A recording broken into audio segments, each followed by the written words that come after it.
Assalamualaikum warahmatullahi wabarakatuh.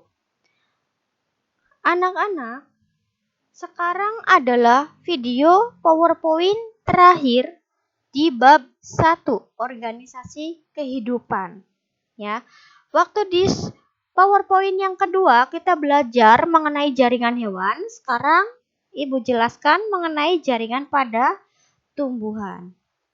Ya. Kita lihat di sini. Jaringan tumbuhan yang pertama Ibu bahas di sini adalah jaringan meristem. Jaringan meristem adalah jaringan yang terus-menerus membelah. Nah, fungsinya adalah sebagai titik tumbuh tanaman karena terdiri dari sel-sel yang aktif membelah. Makanya Ibu sebutkan tadi jaringan meristem adalah jaringan yang terus membelah. Biasanya jaringan meristem itu adanya di setiap ujung akar, ujung batang, ujung daun. Di sini jaringan meristem terbagi menjadi 2. Yang pertama ada meristem apikal dan ada meristem lateral. Nah, tadi Ibu sebutkan jaringan meristem adanya di ujung batang, ujung akar, dan daun. Biasanya itu disebutnya adalah meristem apikal. Kemudian yang ada di bagian batang itu adalah meristem lateral. Nih, soalnya di batang terdapat yang namanya kambium. Yang kedua adalah jaringan epidermis. Yang namanya jaringan epidermis, dia itu berfungsi melapisi permukaan organ-organ tumbuhan seperti akar, batang, daun, dan melindungi sel-sel yang ada di bawahnya. Jaringan epidermis, dia itu letaknya paling luar di bagian tubuh tumbuhan. Pokoknya bagian luar dari tumbuhan itu pasti terdapat epidermis. Nah, dapat termodifikasi menjadi trikoma dan stomata. Nah, stomata yang biasa digunakan oleh tumbuhan untuk fotosintesis itu merupakan modifikasi dari epidermis juga. Nah, trikoma itu terdapat pada akar untuk menghisap air mineral pada daun untuk mengurangi penguapan pada batang. Kalau stomata adanya di daun, kalau trikoma nanti adanya di akar. Itu bedanya modifikasi epidermis. Nah, di sini ada jaringan pengangkut. Ya. Jaringan pengangkut dibagi menjadi 2. Ada silem dan ada flum. Kalau silem itu nama lainnya adalah pembuluh kayu. Karena apa? Dia disebut pembuluh kayu. Yang dia angkut itu adalah air dan mineral. Air ada di dalam tanah. Berarti organ tumbuhan yang ada di dalam tanah itu siapa? Akar.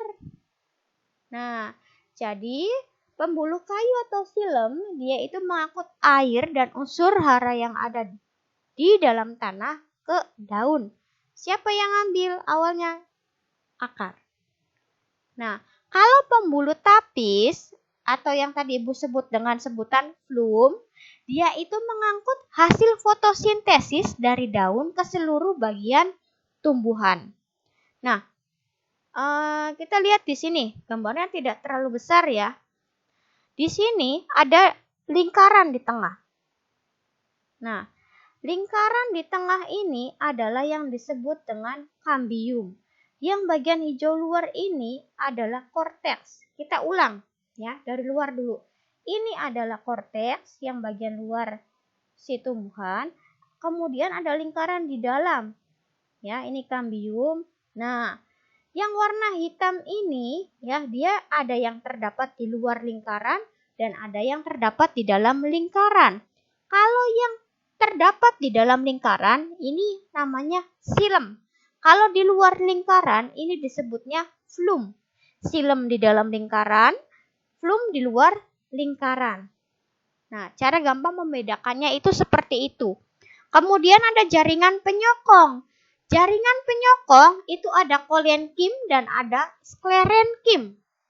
Kalau kolenkim dia itu hanya pada hanya ada pada saat tertentu. Nah, dia itu sifatnya sementara.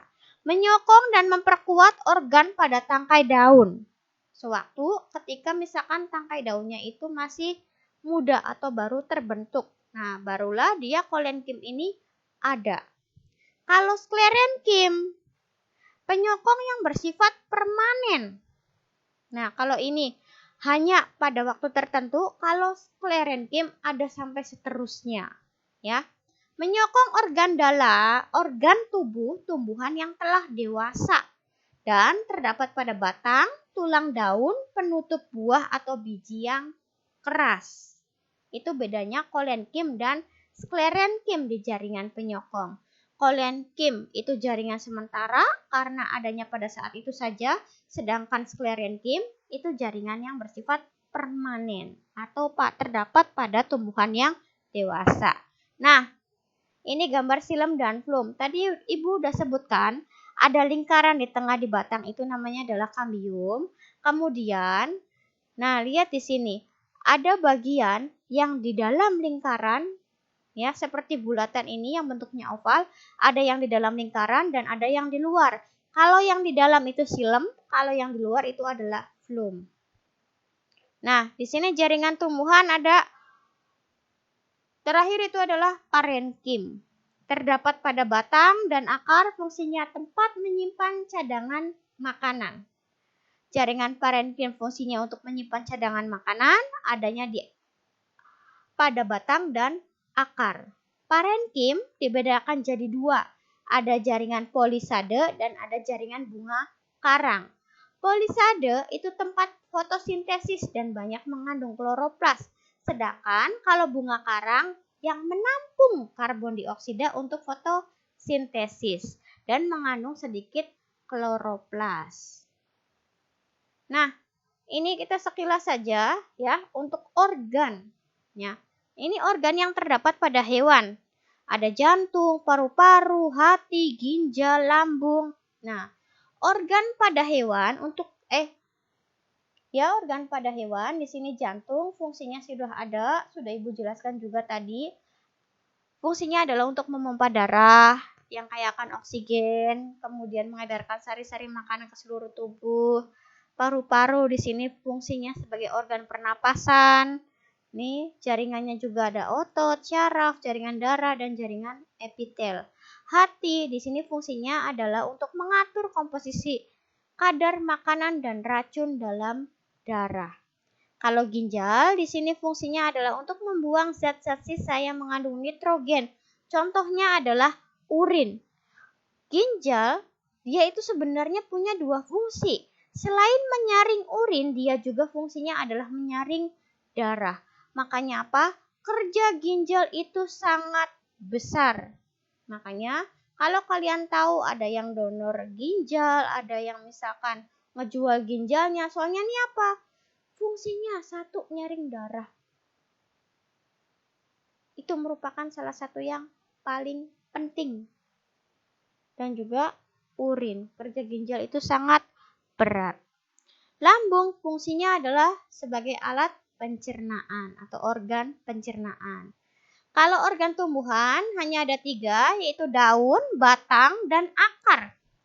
Daun sendiri di sini keterangannya adalah tersusun dari jaringan epidermis, jaringan tiang, jaringan bunga karang, dan jaringan pengangkut. Fungsinya sebagai tempat fotosintesis dan organ pernapasan. Soalnya apa? Pertukaran antara oksigen dan juga karbon dioksida. Batang. Nah, di sini susunannya adalah jaringan epidermis, ada korteks, silinder pusat. Tuh. Nah, ini ada jaringan parenkim juga. Fungsinya mengangkut air dan mineral dari akar ke daun dan mengedarkan hasil fotosintesis ke seluruh tubuh sebagai penghubung. Akar tersusun dari jaringan epidermis, korteks, endodermis, perikambium, dan silinder pusat. Fungsinya menyerap air dari tanah dan organ pernapasan juga. Nah, di sini ada sistem organnya. Ya. Sekumpulan organ yang saling bekerja sama menghasilkan suatu sistem kerja. Yang pertama ada sistem pencernaan, ya. Organnya tuh mulut, faring, kerongkongan, lambung, usus halus, usus besar, anus, dan kelenjar pencernaan. Ini membentuk satu kesatuan. Sistem sirkulasi, jantung, pembuluh darah, pembuluh limfa, dan darah. Sistem respirasi, otomatis apa? Fungsinya sebagai pertukaran gas antara karbon dioksida dan oksigen. Organnya siapa saja? Respirasi itu sama dengan pernapasan. Lihat di sini, hidung, tenggorokan, paru-paru. Sistem gerak. Fungsinya sebagai pelindung organ dalam dan alat gerak. Organ penyusun sistem gerak siapa? Tulang dan otot. Ibu tegaskan di sini. Untuk tulang, dia ini adalah sebagai alat gerak pasif. Otot di sini sebagai alat gerak aktif. Nah, yang terakhir adalah sistem ekskresi. Organnya siapa? Ada ginjal, ada ureter, kemudian ada kandung kemih dan uretra. Ini sistem organ yang terdapat pada hewan. Kalau pada tumbuhan, nah, organ pengangkutan yang mengangkut nih siapa saja? Ada akar, batang, daun. Sistem organ pelindung terdapat pada kulit. Sistem organ penyokong terdapat pada batang. Nah, ini untuk tumbuhan hanya ada 3. Nah, barulah kalau misalkan sel, jaringan, organ, sistem organ barulah terbentuk yang namanya organisme atau yang disebut dengan makhluk hidup. Nah, untuk bab 1 materinya selesai sampai sini.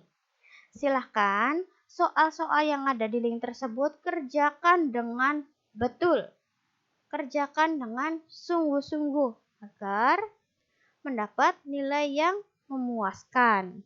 Nah, nanti pertemuan berikutnya atau PowerPoint yang keempat, nanti kita itu akan membahas mengenai interaksi antara makhluk hidup dengan lingkungannya. Dan yang pasti, jangan lupa Ibu selalu mengingatkan, silahkan like dan subscribe ya video yang sudah kalian tonton. Sekian dari Ibu untuk bab 1. Wassalamualaikum warahmatullahi wabarakatuh.